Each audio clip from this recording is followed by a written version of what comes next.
The third brake light failed on this car. I was driving behind my wife and I noticed this one here, that it's the third brake, it's called the third brake light, failed, and it's super easy fixing an ML.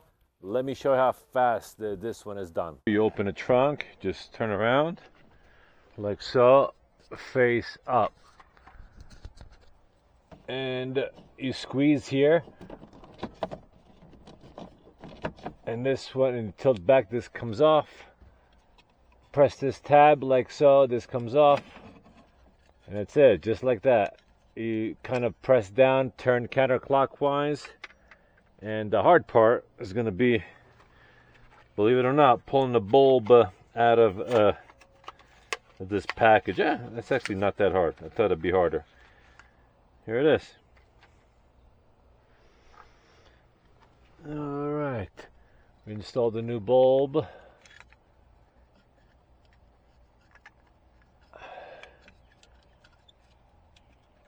There you go. All right, so the new bulb is in. You have to press it in and lock it.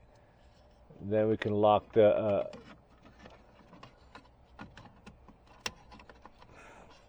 it's kind of self-explanatory how this goes in. It only goes in one way.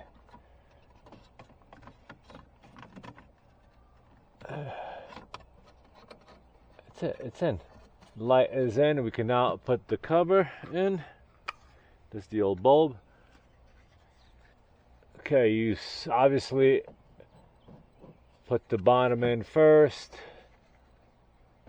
like so, and then you squeeze, and it is done. And the job is done, just like that. Whew, man, there's a fire nearby. There's a ton of ash coming out of the sky. Make sure you have somebody that will step on the brakes for you to test this third light. But that's it. Took no time at all. Smash that like button, subscribe to the channel, and I will see you at the next one. Take care.